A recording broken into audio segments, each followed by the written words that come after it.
नमस्कार, times of Swaraj में आप सबों का स्वागत है और मैं हूं संतोष सिंह। और आज हम टाइम्स ऑफ स्वराज में जिस विषय पर चर्चा करने जा रहे हैं उससे पहले कुछ हम बात कर लें आपसे। देखिए, एक बात आप पूरी तौर पे गौर से समझ लीजिए। मैं विशुद्ध 110% पत्रकार हूं और पत्रकारिता मेरा धर्म है, पत्रकारिता मेरा जुनून है और पत्रकारिता मेरा पैशन भी है।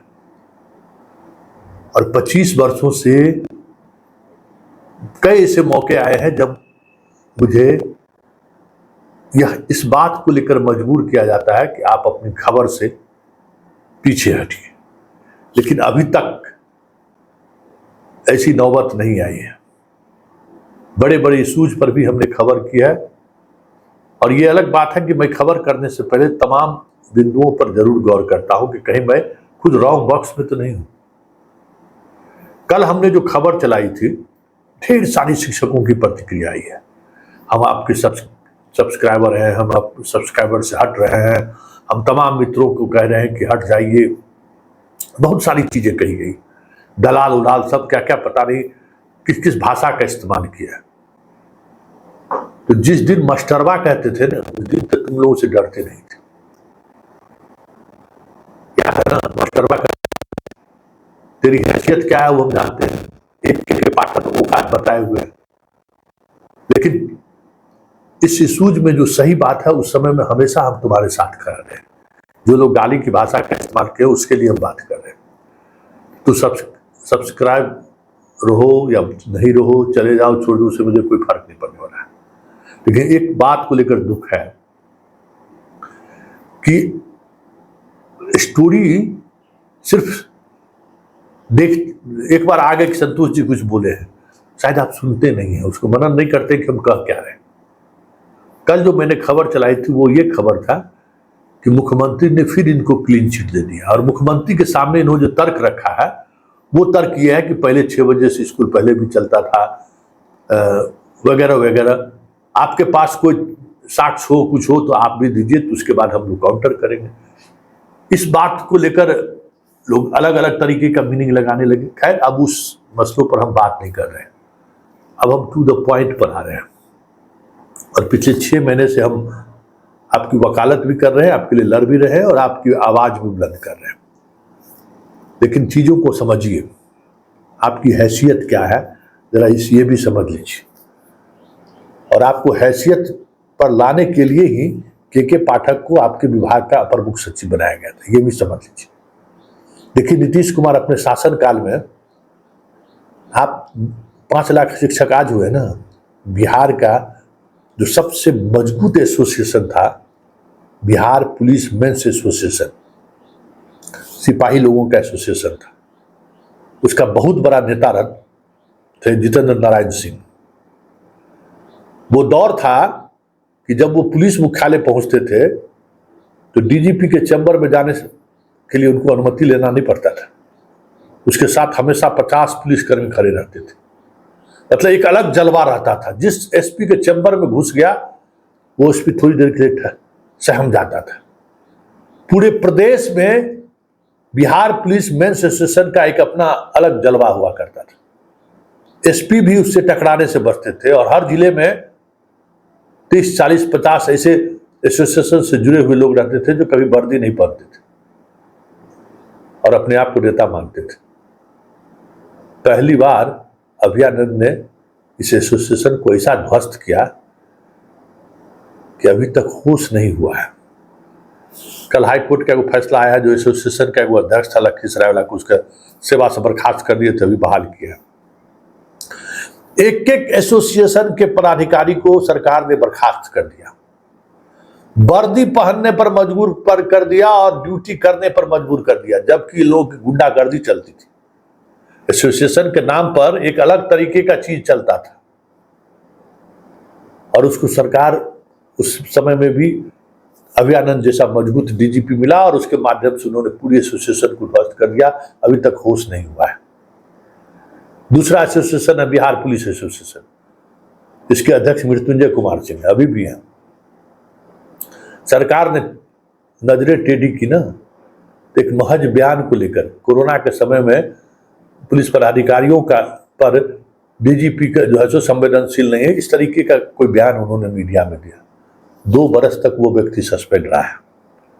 बड़ी मुश्किल से राजद की सरकार हुई है, तो फिर बात हुई, मुख्यमंत्री भी शांत हुए, एसोसिएशन को खत्म कर दिया, सारे एसोसिएशन के पदाधिकारी को पटना से बाहर ट्रांसफर कर दिया। एसोसिएशन के अधिकारी को स्वयंभू ये अधिकार था कि उन्हें पटना से बाहर नहीं भेजिए। ये सब चीजें प्रैक्टिकल में चला रहा था। जो आप नियम कानून की बात करते हैं ना, संघ, ये दोनों संघ रजिस्टर्ड संघ है, बिहार पुलिस मेंस एसोसिएशन और बिहार पुलिस एसोसिएशन। एक पदाधिकारी का बिहार पुलिस एसोसिएशन है और बिहार मेंस पुलिस एसोसिएशन सिपाहियों का है। और सिपाहियों की संख्या कितना है समझ लीजिए। इन दोनों संगठन को सरकार जमींदोज कर दिया। और तीसरी बारी आपकी थी, शिक्षक। आप भी बहुत सारी चीजें कहते हैं कि 6:30 बजे से कभी स्कूल गए समय पर? आज फिर बात कर लीजिए बढ़िया से। पता है कि क्या बजे स्कूल होता था, क्या बजे स्कूल में छुट्टी होता था? कभी कोई देखने वाला था? कोई माँ बाप था? आज सेल्फी लेने लगा है तब परेशान है। ये तो 6 बजे से स्कूल होता था, वो चिट्ठी अभी हमको मिल गया बिहार सरकार के हवाले से, वो चिट्ठी हम लगा रहे हैं, ठीक ना? आप लोग, क्योंकि आप लोगों को पता नहीं होगा कि 6:30 बजे 7 बजे जाने का बीमारी था।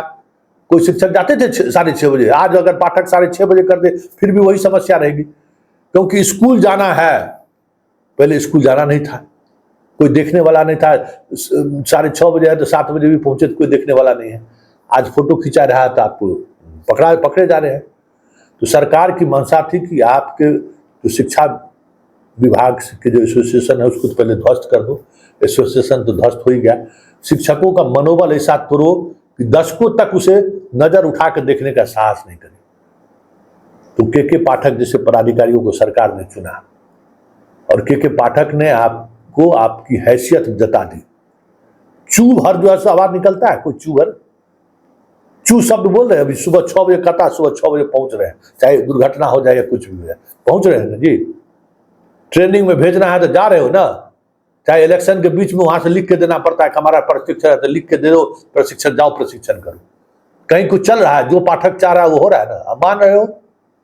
बस सरकार की यही मंशा थी कि हम काम नहीं करेंगे, हम वेतन लेंगे और सरकार को आंख भी दिखाएंगे। तो सरकार ऐसा आंख दिखा दिया कि ये जो पीढ़ी बहाल हुए ना, हमेशा अंतिम रिटायरमेंट तक लोग याद रखेगा कि सरकार क्या चीज होता है। तो इसलिए पाठक को मुख्यमंत्री ने भेजा ही था शिक्षकों को औकात पर लाने के लिए। और एक बात और सुन लीजिए, पाठक का जाना 4 जून के बाद तय है, लेकिन जाने से पहले वो तमाम ऐसी व्यवस्था करके जा रहा है जिस व्यवस्था के बाद अभी तो पाठक सेल्फी खिंचवा रहा है ना, उसके बाद गांव का आदमी सेल्फी खींचेगा कि मास्टर साहब कितना बज रहा है, स्कूल आपका कितना बजे है, घड़ी देखिए तो कितना बजे आ रहे हैं। वो व्यवस्था कर रहा है। आपको अब अपने गांव में ड्यूटी करने के लिए नहीं मिलेगा, और ऐसे इतना जगह दूर ड्यूटी करने के लिए भेजेगा कि आपको वहां का पब्लिक आपसे हिसाब लेगा कि कितना बजा है। तो यही सरकार की मंशा था और उस मंशा को पाठक ने करके दिखा दिया है, क्योंकि कोई दूसरा पदाधिकारी साहस नहीं जुटा रहा था कि इन शिक्षकों को भी जो है सो जगह पर लाया जाए, लेकिन पाठक ने ला कर दिखा दिया। इसलिए ये जो चीजें चल रही है ना कि सेंट्रल स्कूल में क्या चल रहा है, समय क्या है, वो सब कुछ दिखाने के लिए आप हमें भेज रहे हैं ना, हम भी सब भेज रहे हैं ऊपर। ऐसा नहीं है कि हम भी भेज रहे हैं कि देखिए क्यों आप ऐसा ड्यूटी ले रहे हैं। सबका एक ही मंशा है और आप उन चीजों को समझ नहीं रहे। विधानसभा में भी सीएम का जो कहना था ना, क्या अभी पूरे बिहार में क्या नैरेटिव बन रहा है कि मास्टर ड्यूटी नहीं करना चाहता है। आप 6 बजे आइए, 7:30 बजे आइए या 5 बजे आइए, देखो मास्टर फिर बहाना ढूंढ रहा है। जैसे सीएम जिस समय में बोले थे उस समय में भी यही बात था ना कि भाई शिक्षक काम करना नहीं चाहता है। तो ये एक जो समाज में, सोसाइटी में जो एक शिक्षकों को लेकर जो एक धारणा बनी है ना, वो धारणा एक बार फिर पाठक जाते जाते उस धारणा को मजबूती प्रदान कर दिया। इस बात को आप समझिए। जितना आप ट्विटर पर अभियान चलाए, पूरे देश के लोग इससे जुड़े हैं ना। आप कोई भी इस बात को लेकर कानूनन जस्टिफाई नहीं करेगा, ये बात आप समझ लीजिए। हम आपसे 7.5 घंटा ड्यूटी लेंगे, आप राज्य के कर्मचारी हैं, आप इसमें आप ना नहीं कह सकते हैं। आपको अगर 6 बजे आने का आदेश हुआ है तो आपको 6 बजे आना होगा, ये आदेश है, इसका अनुपालन आपको करना है। आपको कोई बेनिफिट नहीं मिल सकता, आपको जो आदेश है उस आदेश का अनुपालन करना है। आपको आदेश है कि स्कूल के 10 किलोमीटर के अंदर आपको आवास लेकर रहना है, और उस आवास के लिए सरकार आपको आवासीय रेंट दे रहा है, भत्ता दे रही है। इसलिए आप ये नहीं कह सकते हैं कि हम 50 किलोमीटर से दूर से हम स्कूल पकड़ने आ रहे हैं, आपको मिल रहा है ना। तो ये सारी चीजें पब्लिक डोमेन में लाकर पाठक फिर से आपको कटघरे में खड़ा कर दिया, और जैसे ही आप कटघरे में खड़ा हुए तो फिर पाठक का वो डंडा चलेगा जिस डंडे की उम्मीद आप नहीं कर रहे हैं। आप मुझसे नाराज हो या खुश हो, उससे मतलब नहीं है। हम हमेशा आपको सचेत करते रहे कि देखिए, पाठक के जाल में मत फंसिए। पाठक आपको इजिटेट करता है कि आप कुछ ऐसा कीजिए कि हम पब्लिक डोमेन में चीजों को लेकर चले जाएं, उसी का वो लाभ उठाता है। तो सीएम के विधानसभा सत्र में बोलने के बाद पाठक क्या क्या लाभ उठाया उस नैरेटिव का, जरा सोच लीजिए ठंडे दिमाग से। सारे बीपीएससी वाले को तो भेज ही दिया, नियोजित शिक्षकों को जो सक्षमता परीक्षा लिया उसको क्या किया वो देख ही रहे हैं, और इस बार फिर वो नैरेटिव सेट करने में कामयाब हो गया है। और उसके बाद अब पोस्टिंग को लेकर प्रक्रिया शुरू होनी है। अब सोच लीजिए कि पाठक क्या करेगा।